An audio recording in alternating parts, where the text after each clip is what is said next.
What's up, YouTube? Kedris here. This is my match preview for Nottingham Forest versus Brighton. This match is going to take place on March 1st on Sunday at the American Express Stadium in Brighton. This is going to be an interesting showdown because we are approaching this match. We are kind of reaching the boiling point of the Vitor Pereira project, the experiment. The play has been there. Now we need the results, and it has to come here, and it has to come now. Let's get into it. As with all things in match previews, we start with the injuries. First off, Brighton Hove and Albion will be without Stefanos Zimas. He is actually a player from Olympiacos, a real wonder kid that I kind of wanted us to be able to pick up on. He's a striker, but he's going to be out for the foreseeable future. Adam Webster is also out. Good midfielder, kind of a depth player, not that important. Ayari is going to be a late fitness test. He could play, he could not play based on the 75% rule right here, as shown. I will be putting him in the Brighton lineup as a starter. Moving on to Solomon March, I think he will be out, or I will play as if he is out at the 25% rating. And James Milner makes his return from his thigh injury all of 2 days. Seems to be the immortal hero of the Premier League. Moving on to Nottingham Forest, John Victor, Chris Wood, Savona, Matt Sells, and Willie Bally still out, still injured. There's a lot of questions around Stefan Ortega on whether he will play or not. I'm going to go with the assumption he does not play, which is we find ourselves in a really weird position because we have 4 goalkeepers on the book and 3 of them are injured. It is almost unheard of and insane if you really think about it. So those are the injuries. Now let's get in the lineup. Starting off with Brighton Hove Albion, I'm looking at this. This is the generated lineup on FOTMob. I know I do SofaScore for my match reactions to go through the ratings. I figured use FOTMob for this kind of stuff, making the lineup. I recommend it to anybody, not sponsored. But looking at the lineup, you have Mitoma on the left, Welbeck through the middle, Gomez on the right. Gomez came from Inter Miami in the MLS. He's actually hit the ground pretty much running in the Premier League. He's done really good. He has replaced and overtaken Mente, who was dropped to the bench in an interesting turn of events because Mente was the guy. He was the threat at the start of the season, and now it seems to be Gomez who has taken over that position. Looking in the midfield, we have Hinchelwood, we have Grosh, and we have Ayari. Ayari coming back from injury. Does he start immediately? I don't know. I just assume based on who the best players are that he plays. He is one of their key players, efficient scorer of goals. And he's replacing Milner. So if he doesn't start, I expect Milner to be in the midfield. Look in the back line, you have Kalogu, the Turkish man, Dunk, Van Hecke, and Weefer. Weefer is an interesting player. He's actually a 6, a defensive midfielder, but they play him at right back because he inverts into the midfield, and he makes those late runs into the boxes that have resulted in a few goals this season. Finally, the goalkeeper, Verbruggen. I highly rate him as a keeper. I think he is really good, and we will have our hands full. Well, I would say he would have his hands full, but we have to get shots on target first. But anyways, that's the Brighton team. Honestly, it's a very up and down team, very inconsistent. It could show up for one game, not show up for the other. Which Brighton are you going to get? I'll talk about it. Moving back to the Forest team, I think at this point we've accepted that Vitor Pereira is going to be utilizing the 4-2-3-1 for his tenure while he is at Forest. I think that's a smart decision. It's the formation that we were used to when he joined. We doesn't really have the time to instill the kind of 3-back tactics that are really, really important for his type of system. If you don't get them right, a 3-back formation can be a killer for you. So I think sticking with a 4-back was the correct decision for him. Now let's get into the players. At goalkeeper, I'm going to go with the assumption Ortega is going to be injured. So obviously the default is Angus Gunn, the gunman. Unfortunate that we've reached the point where we have 4 keepers and there's only 1 available, but I don't think he's a bad keeper. I haven't really had a lot of time to break down his game or look into him that much when he was at Norwich. From what I can see, he's pretty much run of the mill, pretty decent shot stopper. Not that good distribution, but he's serviceable, and I think he'd be fine. Moving to the center backs, we have Milinkovic and Murillo, of course. Milinkovic did not play in the match on Thursday, which was a cluster. Almost lost the ball there, boys. But we have him back. We also have Murillo without being subbed, without playing at left back, starting for us. I think he's going to have an excellent performance in this match. I honestly do not think Brighton score a goal.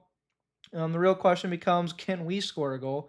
And these two are kind of the base of which we have built our entire team and are an important piece for us moving forward. Looking at the fullbacks, I'm talking to you, Vitor. You gotta give Williams a rest. He's played 90 minutes most of these games. He just played 90 minutes on a match that really shouldn't have been as intense as it was on Thursday. For me, like Luca Nets has to start. He has to get a run in the team. He has to give Nico Williams a break, a much needed break. Like I cannot stress this enough. Nico Williams is an essential piece that we will need the rest of the season. He cannot break down. You got to play Luca Nets. He seemed competent when he came on. He needs to start. The other one needs to be Ina, of course. If I'm talking about Williams resting, Savona's injured. Ina is the other guy. He has to play. He has to start. I want him to stay back like he did when we played that first match, where he stayed back and kind of helped Milinkovic cover defensively. I just going forward right now, Ina is a real liability to me. He keeps giving the ball away. He keeps giving it away, and it's just, yeah, he does great things. He like creates opportunities, does great things, but you keep giving the ball away, bro. So that would be my preference. I'd like for Luca Ness to show off that excellent crossing ability he has. And I'd actually like Luca Ness to take corners and free kicks. He is really good at them, an underrated ability, and something that I think is really, really important. Moving to the midfield, Anderson just played 90. Do you do you ask him to play 90 again? Um, damn. I think you have to. I think you have to. Like from my I can see, Pereira doesn't rate any of these other players right now in the midfield. Yates he pulled at halftime. Dominguez he pulled at halftime. So to me at least, these two are not in contention. McAtee also was pulled. He's just not performing. He had a good run, so that kind of leaves our options very limited. And I think the lineup, especially in the midfield, picks itself. I do expect Anderson to be subbed off kind of fairly early in the match, probably like one of the first subs in the match, like at the 60th minute. And I think that's going to be really important to protect him, especially with the amount of games we have coming up. Like, yes, we should, and we need to win this game right here, right now. But you also need to take into consideration the importance of the matches we have coming forward, especially with the extra matches in the Europa League. We have to manage minutes, guys. We have to. We have to. We have to. It is essential, and it sucks. I know. Maybe it'll cost us a game. Maybe it'll cost us this game, but it has to be done. It has to be done. Moving into the winger position, Hudson-Odoi, I think is going to start. I'm still not sold. I don't think he does enough. He's not. I don't think he came on as a super sub against Fenerbahce, and that is the role that I think is perfect for him. But I think he will start just based on the minutes he played.